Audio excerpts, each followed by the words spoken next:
allowing yourself to bring this right shoulder back as a result of rotating through the torso. Kick up high for another 3. Well done. We've got dancer pose next. 2. And 1. Awesome. Take the gaze down, soften that supporting right leg. Inhale, rise up. Catching hold of the left foot. Remember, you've got that inside grip or the external grip, your choice. Rise up with the right arm. Inhale and exhale. Start to flow forwards into your dancer. Beautiful pose.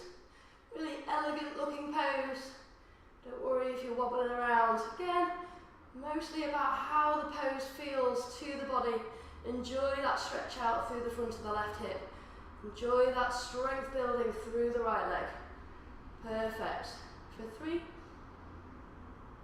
4, 2, and for 1. Step back, find triangle. Left foot comes to the back of the mat, heel to inner arch. If you want to make it more challenging on the balance, take heel to heel. 2 straight legs, float up with the arms. Inhale here. Exhale, stretch and reach. Right fingers reaching towards the front edge of the mat. Then finding your lovely rotation. Taking the right hand down, left arm reaching. As I said, if you've got a brick and you want to use it, you feel like you need that extra support, they are there for that purpose. A book would do just as well, or a tin or something like that. Stretching out, reaching out, gazing up to the top fingers maybe, or maybe over towards the left hand side. For another 3, 2, and 1. Well done everyone, awesome. Taking the gaze down, taking a step forward with that left foot, popping if you've got a brick involved, popping that to the side, bending the knees, inhaling and reaching for the sky. Exhaling, bringing the hands down through heart center, down onto the ground, taking a big step back. Let's transition. So in our plank, we want to make sure that the butt is down, the fingertips are pressing into the floor, we're moving forwards, and then we're exhaling, coming all the way down into that low plank. Lifting up through the chest, finding strength here, and releasing back into our dog. So from here we're going to work towards a runner's lunge. So when you're ready, right foot is going to lift and extend into the air, so 3-legged dog. Think about that knee coming into the chest on that breath in, and then floating the right foot between the hands. Back heel is lifted on a runner's lunge. We want to make sure that this right knee and hip and ankle are in alignment. Here we go. Inhale, rise up, and take the arms out. So we're taking a slight diagonal shape here. Okay, so we're leaning towards with the heart. Still finding a really long line to the back body. You can maybe interlock the hands here, if that would feel nice. And press away through this back heel. Deep breath in. And out. Good job. For 3, 4, 2, and 1. Release the arms. Inhale to lift, and then start to move the gaze around to the left and let yourself pivot on the feet. We're coming into a wide-legged squat. So again, weight coming down through the heels, arms can lift, or you can have hands at heart center. Exhale, start to sit down into your wide-legged squat. So really working into the groin area here. So pressing down firmly through the feet, but trying to keep a long spine, so we're not hunching into this one. All right, you could take the hands out to the sides in this cactus position as you lower down a little bit deeper. Nice work. Maybe a little pull to the bottom if you're feeling that way inclined. For 5, keep those abs nice and strong. Keep that lower back protected. 4, 3, 2, 1. Inhale to lift. We're going to turn to the back of the mat. So turn your left foot out, facing the back of the mat, bending deeply into that front knee with a final warrior 2. So squeezing the pelvis under, so we're not sticking our bottoms out again. Imagine you're on that surfboard. So rather than leaning forwards like you would on an extended side angle, I want you to think about dropping the hips but keeping the torso nice and tall. Staring with intent and focus along those front fingers. If you've got this going on at the back with your floppy arm, get a grip. Strong arms here. Just one more thing, make sure that this knee is not dropping into centre. Keep it nice and firm, working, if anything, towards the long left side of your mat. Full breath in and out for 3, 2, 1. Floating the left hand down, let's find extended side angle. Reaching up, reaching over with that right arm. So gazing over to the side, trying to avoid the chest closing down towards the floor. Again, think about that rotation from the waist, lifting up, maybe even looking underneath that right hand. If you're feeling it, we could take a little reverse warrior flow. So floating back through warrior 2, letting the right hand trail down the back body or maybe fold into the lower back as you lift up through the left arm. So really stretching through the left side and then back to extended side angle. So find that breath. Exhale, release, extended side angle. Inhale. Exhale, release warrior. Inhale, extended side angle. One more. Inhale, release, reverse that warrior or sun warrior. And final time. Exhale from there. Nice work, well done. Inhale, back up to warrior 2. And pivoting back to the front of our mat, we're going to come into a twisted lunge. So taking your lunge position, hands to heart center. You might just want to readjust the feet slightly so they're in line with the hips. Inhale.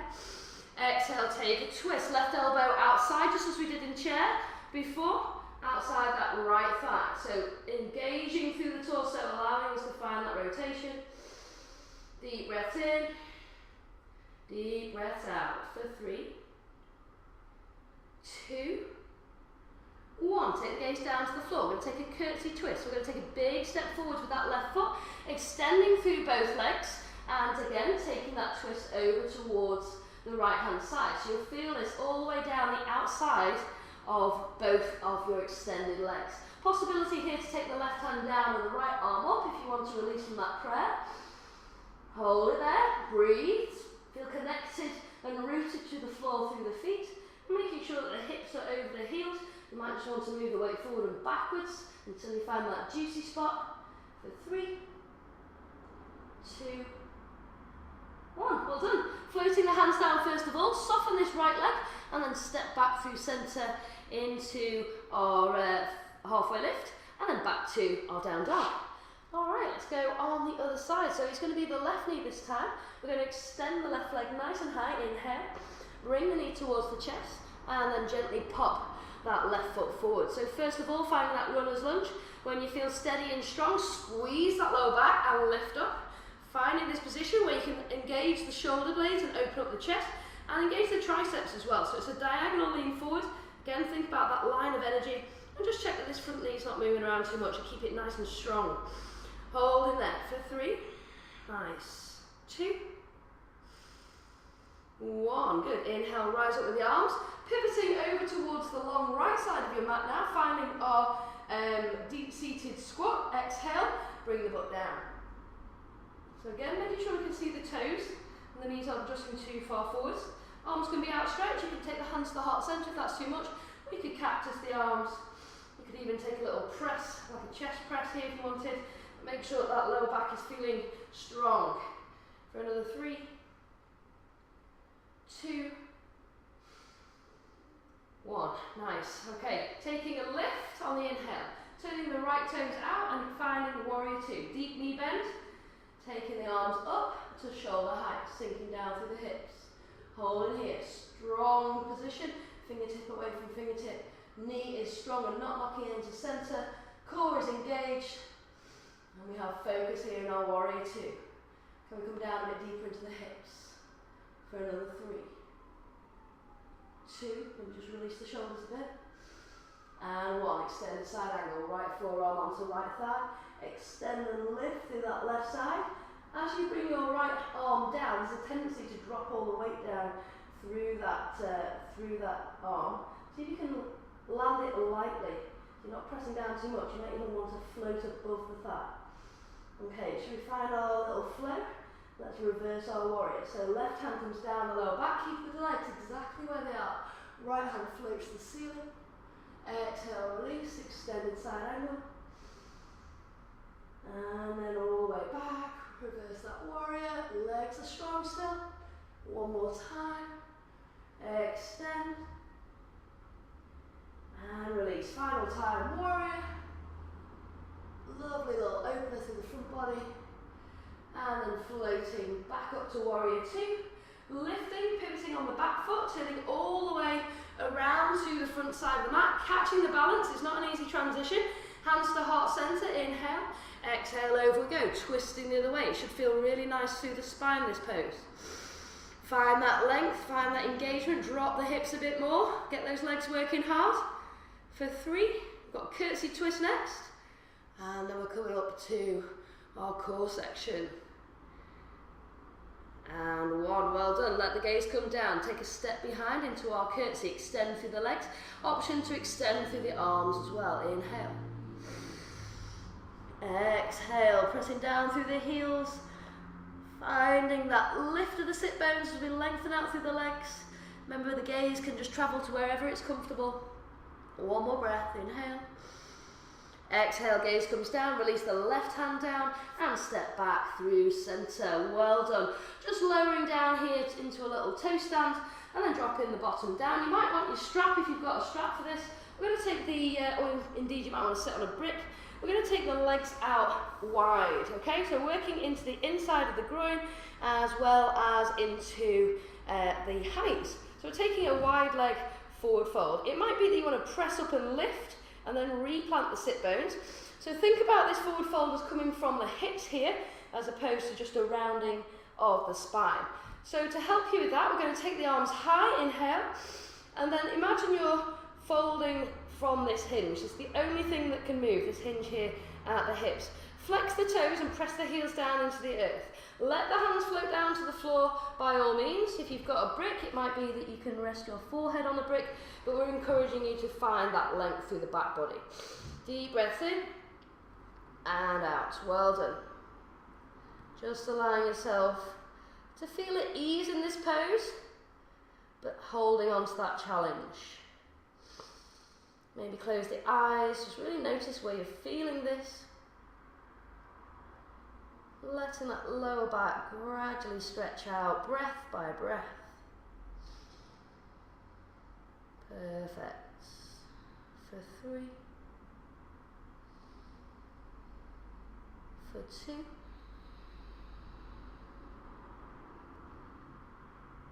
And for 1. Good job. Inhale, rise up. Ditch the strap if you've got one. Bringing the legs together, we're going to take a boat pose. So you can hold on to the backs of the thighs if you like, or taking a bound boat with the fingers around the toes, or you can simply hold your boat, legs lift, arms lift. So you can have your legs bent, you could have your legs straight, and anywhere in between. Most importantly, we just don't want to sag and round through the spine, okay? We want to lift up nice and tall. So any version of your boat pose, whatever that might look like today. Chin towards the chest. Finding length, finding height, really squeezing into those abs. For another 5, 4, 3, 2. And what an amazing job. Well done, everyone. Awesome stuff. All right, we've got wildcard time. We are looking at crow, and we can look at some crow variations as well. So get those arm balances ready. We're going to involve lots of squeezing through our centre. If you've feel like you've got weak wrists, then I'll give you some alternatives to your normal crow pose. So if you've got crow in your practice and you're already working on variations, feel free to just go ahead and get on with them.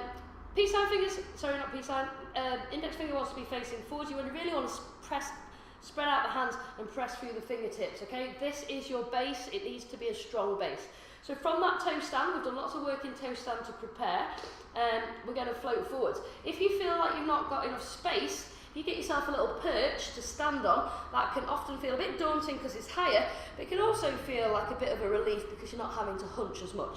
So you can take the knees around the upper arms, press down into the fingertips as I mentioned, draw up through the pelvic floor, lift the hips, so the hips are starting to float up, okay? Eventually they're going to be above the hands, and the gaze is moving forwards. And you might lift up with one toe and pop it back down, then alternate the toes until eventually you're squeezing the toes together, finding that engagement through the centre and holding on to your little balance there. If your wrists are feeling a bit knackered and they're not enjoying that whatsoever, but you feel like you have got the core strength to give that a little bit of a go, bring the forearms down. This is ugly pose, okay? So you can take the forearms down, exactly the same through the rest of the body. We're going to squeeze the knees around the upper arms, let the forearms connect, so you've got a much larger surface area. Take the gaze forwards, engage through the pelvic floor, and start to squeeze up there. So you're still working on that inner thigh connection, bringing the toes together, and you're just an inch or so off the floor. So if fear of falling is what's preventing you from progressing with your crow, just take it back a level to ugly pose.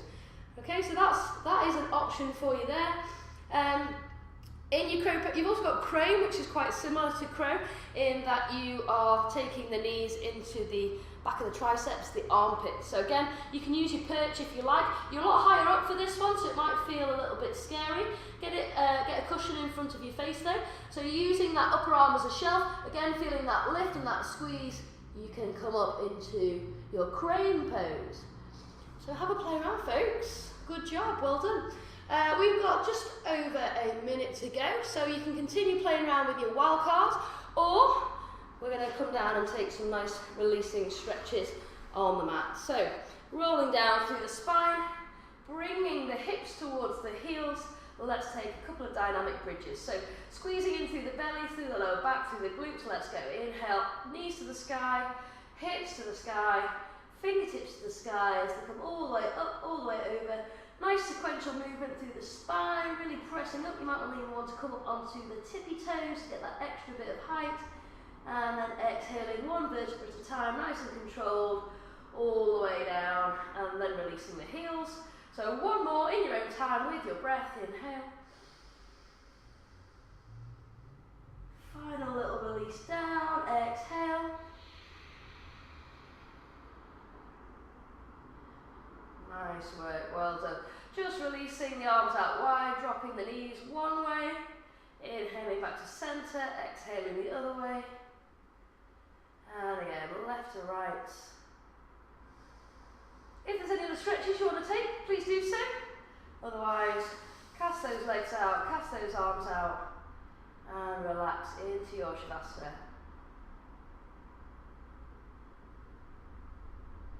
Focusing on the breath. All of those hard working muscles, relax and release. Lots of challenge in that sequence, so well done. Give yourselves a pat on the back. Hopefully it felt nice, which is the most important thing. Hopefully it's given you a little bit of what you needed to start off your weekend. So if you want to stay here longer in your Shavasana, focusing on the breath and that relaxation, please do so. I'm going to work my way up to seated just because we need to end the video. So I'm going to press my lower back into the floor, have a little rock and roll. It's always nice to end up with a little massage, and then moving into a comfortable seat from there. Whether you're sitting cross-legged or whether you want to sit on the knees, and totally up to you. As long as the spine is stacked and you're sitting up tall, shoulders relaxed, breathing in. Hands come together in heart centre as you breathe out. Well done, everyone. Really proud of your awesome commitment. Thanks so much for joining me. Namaste. See you all soon. I'll see you tomorrow.